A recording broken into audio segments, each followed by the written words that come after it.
Stranger Stories.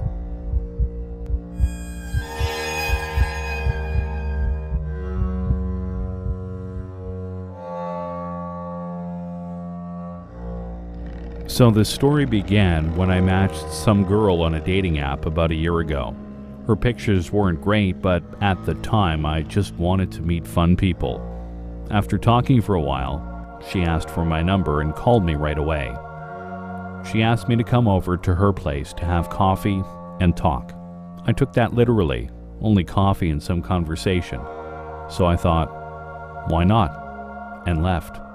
We met at the tramway station and walked for about 10 minutes to her apartment, which smelled funny, a mix of dog and some herbs.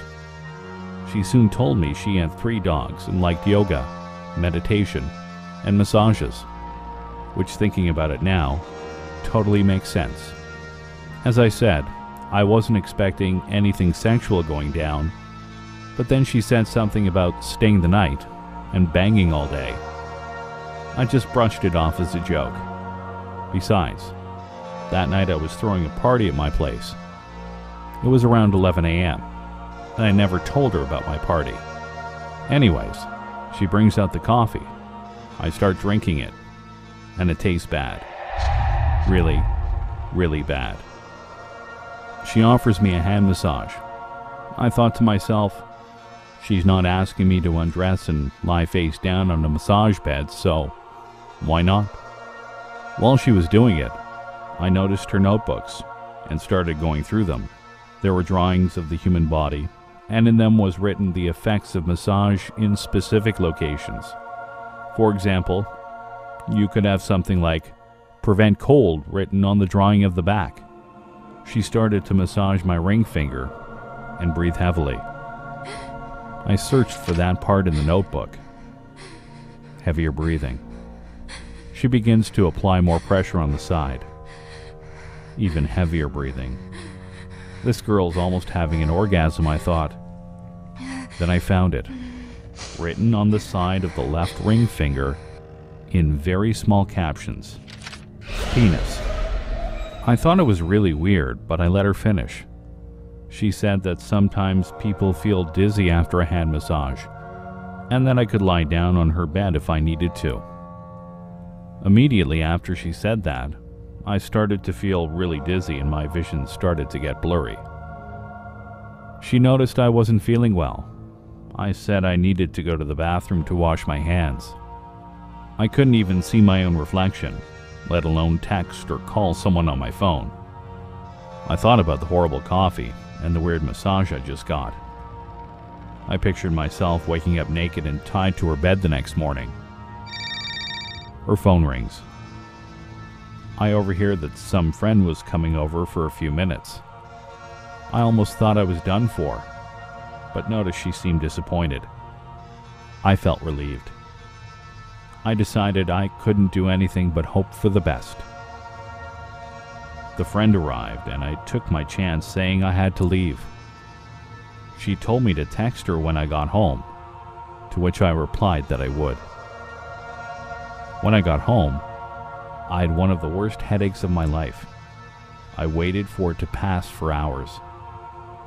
That night at the party, I didn't say a word about what happened. I realized I had done something stupid and didn't want to be lectured. I never answered any of her texts and learned a lot from this experience about trusting strangers.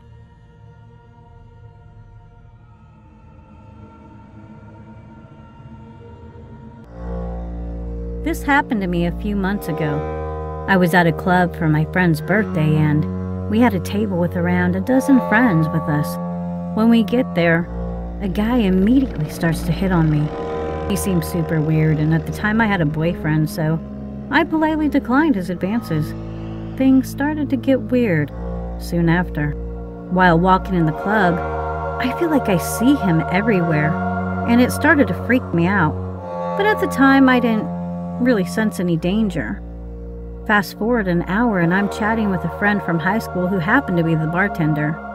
The guy from earlier comes up and orders a drink for both me and him.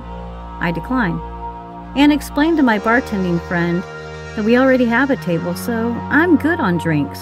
The guy didn't like that at all. He gave me shit about not accepting his offer and how he's trying to be nice. However, during his nice guy speech, he picked up my drink to refill it, which I again declined, and asked him to excuse me while I chatted with my friend. I finished my drink, the same drink he just picked up, and didn't think much about the creepy guy anymore. After about 30 minutes later, I became very sick, disoriented, and I had my friend help me to the restroom since I felt too dizzy to walk alone. After a while, I felt sick again, and my female friend was nowhere to be seen. So I walked myself to the bathroom. While waiting at the door, the same creepy guy swooped in and held onto my waist very tight. He asked if I wanted to come up to his table upstairs to meet his friends. I kept telling him no, and that I needed to get back to my friends. He began dragging me towards the stairs, telling me a list of disgusting, perverse things that I refused to speak of here. At that point, I was terrified. My legs literally didn't work. He was carrying me upstairs, and as soon as we got up there, he requested his valet to go home. At this point, I know I'm in danger, and noticed my purse is missing, and so is my phone. While we were waiting outside, the bouncer made a comment about my behavior. The guy shrugs it off as too much alcohol. And as we were waiting for the valet, 6 of my friends burst from behind the door and began screaming at the creepy guy, while one of my female friends grabbed me and started pulling me back inside. I passed out soon after that and woke up at 5 p.m. the next day on my friend's couch.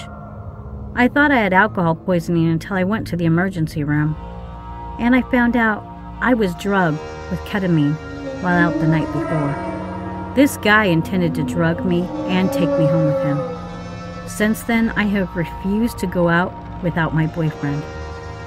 I avoid that bar at all costs, and I know to watch my drink like a hawk whenever I'm out. This was a terrifying experience I will never forget.